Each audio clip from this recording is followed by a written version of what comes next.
2023 Mercedes-Benz GLB250, courtesy of Mercedes-Benz of Hagerstown in Hagerstown, Maryland. For more information on inventory, please feel free to check out the link in the description box below. And so today we are in this one because it actually has a starting price coming in at under $40,000, which is kind of pretty darn impressive for Mercedes-Benz to start out with. But of course, you also have the iconic Mercedes-Benz styling as well. So ultimately in this video, we will be testing out and going over everything about this one, from acceleration to braking, steering feel, ride quality, sound system, exhaust clip, all that fun stuff. So having said all of that, what do you guys say? Let's just go ahead and jump right into it. And as always, let's start with pricing. And so when it comes to the pricing of this thing, there's essentially two different configurations. So you got the MSRP coming in at $39,800, but there is a 4MATIC GLB250, meaning the all-wheel drive version, coming in at $41,800. But regardless of which configuration that you go with, the power plant on the GLB250 is going to be the same. Powering the beast is a 2-liter turbocharged inline 4-cylinder, putting out 221 horsepower at 5,500 RPM, 258 pound-feet of torque, coming in at 1,800 RPM. Power sent to the front wheels or all wheels through an 8-speed dual clutch with paddle shifters, which you guys know we will be testing out here in a little bit. 0 to 60 time for either configuration is going to come in at 6.9 seconds, with MPG numbers coming in at 24 in the city, 32 on the highway for the front wheel drive, 22 city, 30 then on the highway for the all-wheel drive, taking premium unleaded fuel. And so before we do any kind of fun acceleration or paddle shifter test here in the GLB, wanted to mention to you guys the drive modes. It's labeled dynamic. It stands for dynamic select. That essentially it's going to give you different drive modes like eco, comfort, sport, and off-road, adjusting things like the shift points, the throttle response, the steering sensitivity, the eco start stop system, basically disabling that for the sport driving mode. And if you were to put it in that off-road mode, you actually get a 50-50 torque split for better off-road handling and grip, of course. So that is pretty cool as well. So now that we got all of that out of the way, what do you guys say? Let's go ahead and find a straightaway. Let's put the paddle shifters and acceleration here to the test at the same time. Let's see how quickly the paddle shifters are going to react for us here, and let's see how quickly we can get our new GLB250 here up to speed. All right, you guys, we are in sport driving mode and manual first gear. Go, baby. Ah! Quick paddle shifters. Oh, it's shifted. Come on.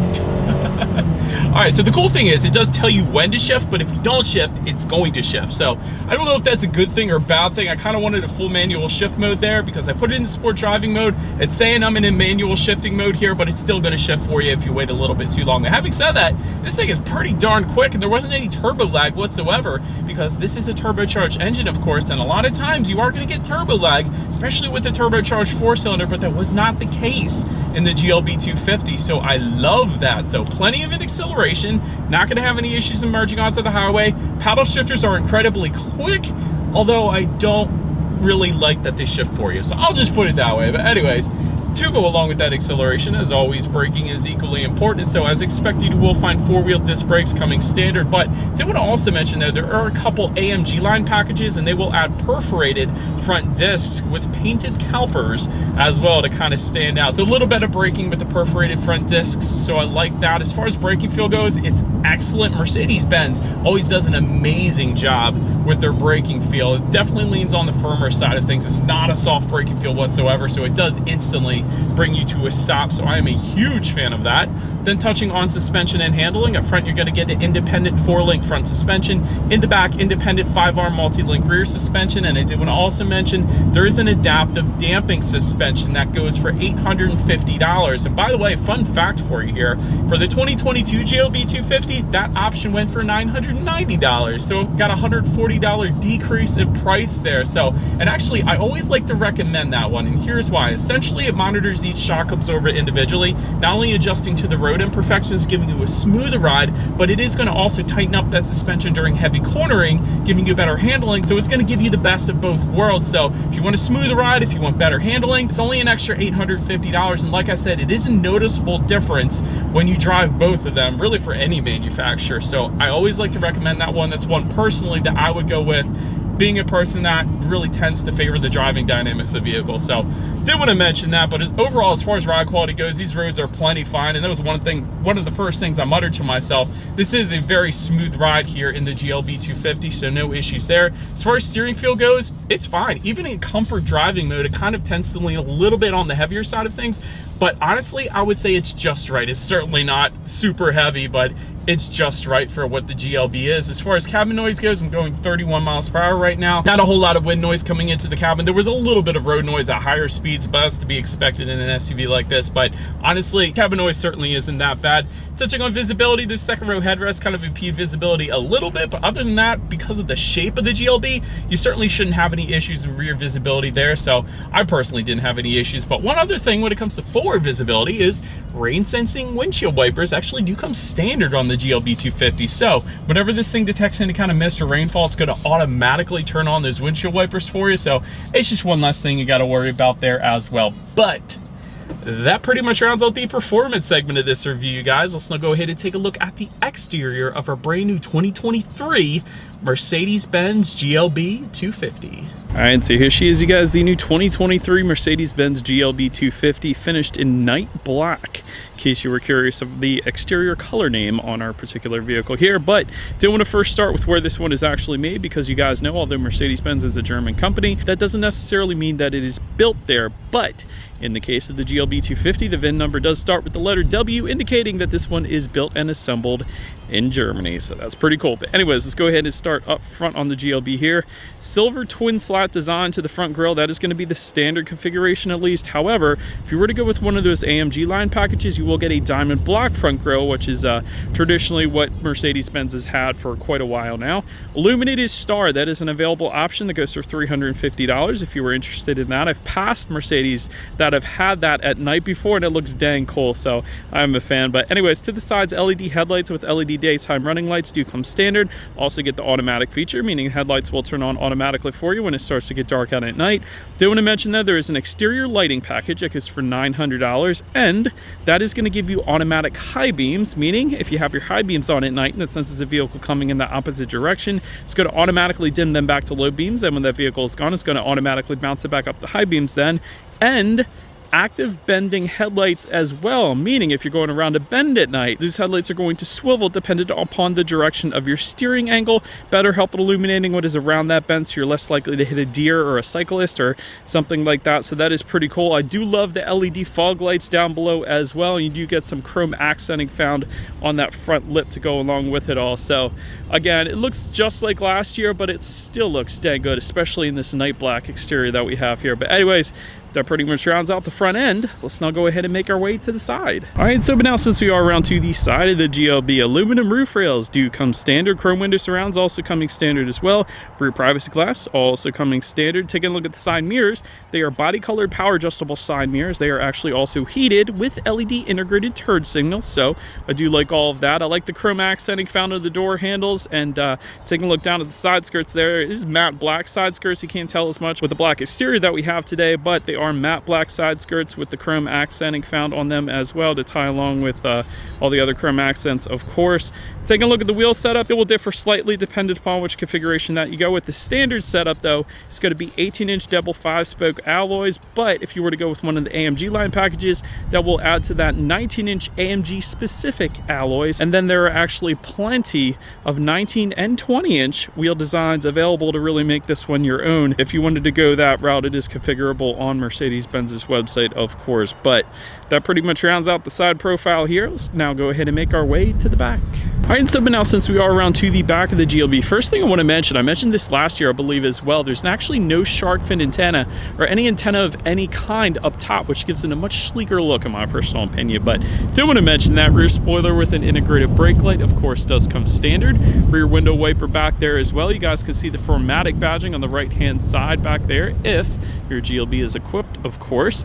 LED taillights, though, do come standard on this one. Added illumination at night, gotta love that. I like the little chrome accent piece just when you open up the trunk there. That is pretty cool as well. And there's more chrome accenting found on the bottom portion of that rear bumper. But perhaps my favorite part in the back, you get integrated dual exhaust outlets with chrome tips. I love that they're integrated into the rear bumper. So many SUVs don't do that. But anyways, having said that, I do believe you guys know what we have to do next is always here is that exhaust clip.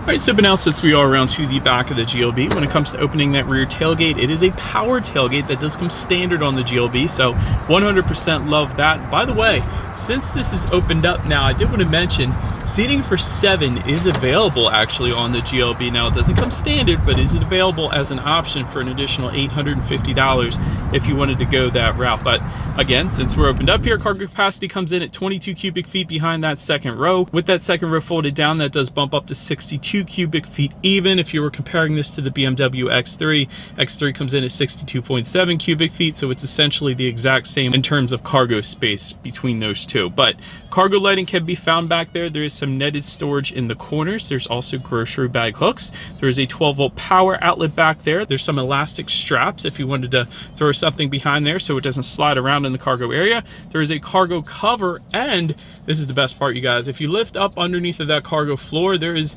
in-floor storage, but not just a little bit like you typically see in SUVs. There is a ton of in-floor storage beneath that cargo floor. So you could fit an ice scraper, a tire inflator kit, all kinds of things underneath of that cargo floor. So that was pretty darn impressive. So then making our way up to the rear legroom, if you were to go with that third row, that comes in at 29.1 inches, so essentially the same as my old Ford Mustang GT. Second row rear legroom comes in at 38.1 inches, so that's definitely respectable for reference. I'm even 6 feet tall. This is how much space I had in the second row there. There is a rear center armrest with cup holders that does come standard. Rear ventilation also coming standard. There are dual phone charging ports, and then to my surprise, a 115-volt power outlet back there as well, so you could charge up your drill or a hair straightener or whatever the case. That's something that you typically don't find even on luxury SUVs, so I was a big fan of that. But then making our way up to the front seats, 12-way power adjustable front seats with 4-way power lumbar does come standard. That's nice. Heated front seats go for $500. Heated and ventilated front seats go for $950. But the cool thing is you do get memory settings for up to 3 different drivers. That's nice, but you also get memory settings for up to 3 different passengers as well. You typically don't find that other than luxury SUVs, especially Mercedes-Benz likes to do that, and I absolutely love that. So anyways, as far as seat comfort goes, it was plenty adjustable and therefore plenty comfortable for me in my short test drive here today. So big fan of that. Then take a look at the steering wheel. It is tilt and telescoping. It is leather wrapped. That's nice.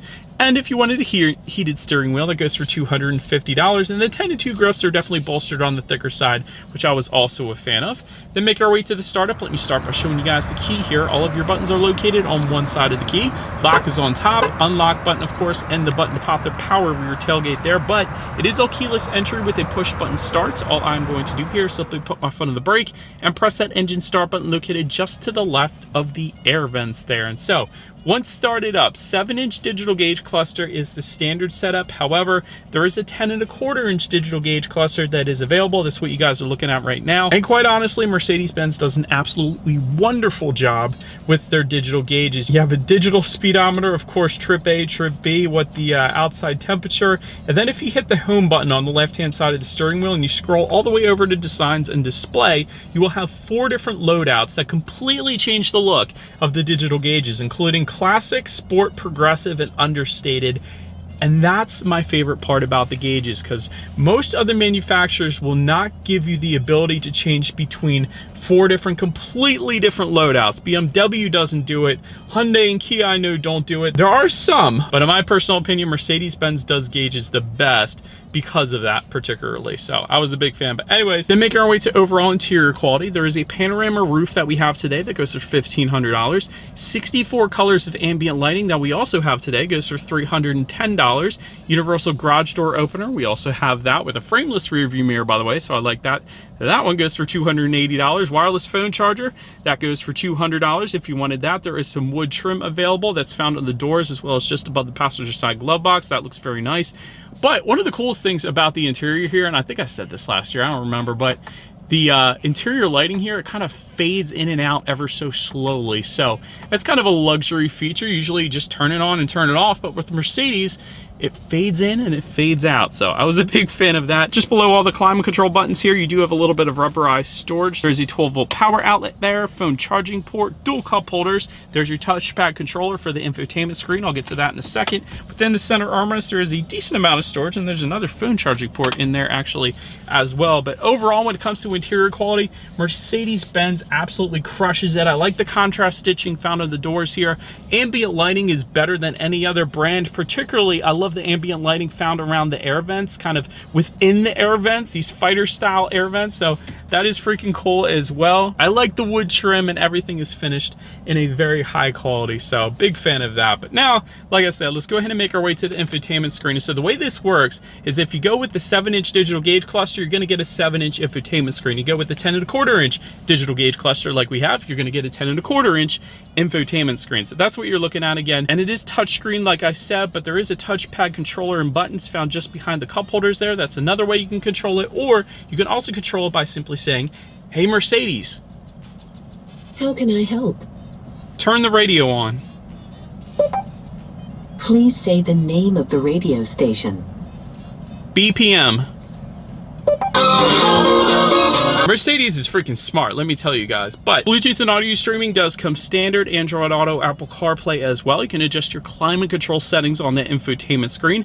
Factory navigation system, if you wanted to go that route, comes with a multimedia package. It goes for $1,300, and it gives you more than just a factory navigation system, obviously. Ambient lighting settings you can control up there as well, along with your radio information. And so 8 speakers is the sound system that comes standard on the GLB, but there is an optional 12-speaker Burmester sound system that goes for $850. That includes 590 watts and a 9-channel digital amplifier then as well, and that is not the one that we have today. We do have the 8 speakers, so what do you guys say? Let's go ahead and turn on the radio. Let's turn it back up, I should say, since Mercedes already turned it on for us, and let's test out the clarity of this one. Actually not that bad, really plenty of bass, more bass than I expected, just a standard factory sound system to have. Clarity was actually plenty fine as well. Honestly, 8 speakers isn't bad. If it were 6 speakers or less in this thing, I probably wouldn't have liked it, but 8 speakers is actually decent for the GLB. I will say that. Obviously, the Burmester is going to be better. But anyways, last thing I wanted to mention to you guys on the infotainment screen is when you do put the GLB in reverse, you will find a rear view camera coming standard across the board, very high definition as well, by the way. But if you were to go with the parking assistance package, it goes for $1,090 that we have today. You're also going to get that surround view monitor found on the left-hand side, giving you that bird's eye view of what is completely all around you, which is always going to lead us into safety. And so to start, front side curtain airbags do come standard. Driver and passenger thorax side airbags as well. There is a driver's knee airbag as well. So the thorax airbags typically don't come standard on other manufacturers, so I wanted to mention that. In the back, you're going to have latch, aka lower anchors and tethers for children, for the rear car seats, for a child door locks, tire pressure monitoring system. But then there is also a driver assistance package that goes for $1,700. That one is going to give you all the advanced safety, including active steering assist, evasive steering assist, active brake assist with cross traffic function, emergency stop assist, speed limit assist, lane keep assist, blind spot assist, lane change assist, adaptive cruise control, and route-based speed adaptation as well. And so overall, when it comes to my final thoughts here of the GLB250, good starting price point. I love that this thing starts at under $40,000.